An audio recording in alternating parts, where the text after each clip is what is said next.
অনেক ইচ্ছা থাকলেও সমস্ত কিছু তো করে ওঠা হয় না। তা আজকের দিনটা নিয়ে আমার অনেকটাই ইচ্ছা ছিল, বাট সেরকমভাবে কিছুই করে উঠতে পারিনি।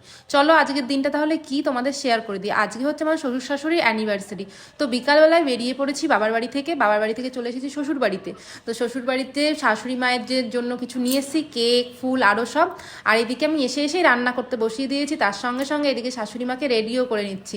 কেননা শাশুড়ি মাকে একটু শাড়ি টাড়ি পরিয়ে, সে তো কোনো মতেই সাজবে না, একটু শাড়িও পরবে না, নতুন শাড়ি বলছে। ইস, এই বয়সে আর কেউ করে? আমি বলছি এই বয়সে কি, তোমাদের 30 বছরের অ্যানিভার্সারি, 30 বছরের অ্যানিভার্সারিতে মানুষ কত কিছু করে, আর আমি যদি এইটুকুই না করি তাই কি হয়? তো এইদিকে তো শুভ ব্যাঙ্গালোরে আছে, ওর জন্য ওর সঙ্গে একটু ভিডিও কলে কথা বলে নিল সবাই মিলে, ওকে না দেখালে হয়।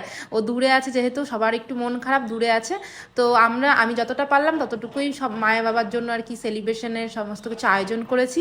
আয়োজনটা কেমন হয়েছে অবশ্যই তোমরা কমেন্টে জানিও। আর হচ্ছে ভিডিও অনেক দিন পরে তোমাদের সঙ্গে শেয়ার করছি। আর সবাই যেন ভগবানের কাছে এটাই কামনা করো, আমার মা বাবা সুস্থ থাকে, ভালো থাকে, আর এইভাবেই দুজনে হাসি খুশি থাকে। তো এই ফুল নিয়ে এসেছি, ফুল নিয়ে দেওয়া নিয়ে কত লজ্জা। আমি বলছি যে একটু ফুলটা দাও, কোনো মতেই ফুল দেওয়া নিয়ে কত রকম কত কি কাহিনী। তো দিনটা বেশ ভালোই ছিল। আর এইদিকে চার সঙ্গে আমার রান্নাবান্নাও চলছিল। আর রাতের মেনুতে স্পেশাল রান্নাবান্না হয়েছিল। ভেবেছিলাম আজকের রাতটা নিয়ে অন্য কিছু করো, বাট কিছুই তেমন করে উঠতে পারিনি রাতে, তার জন্য বাড়িতেই স্পেশাল কিছু রান্না করলাম।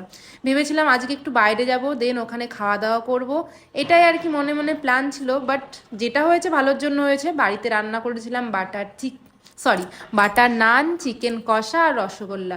এই হলো আমাদের রাতের মেনু। তো ভিডিওটা কেমন লাগলো অবশ্যই জানিও। ভিডিওটা ভালো লাগলে অবশ্যই লাইক, কমেন্ট, শেয়ার করে পাশে থেকো। চলো বাই।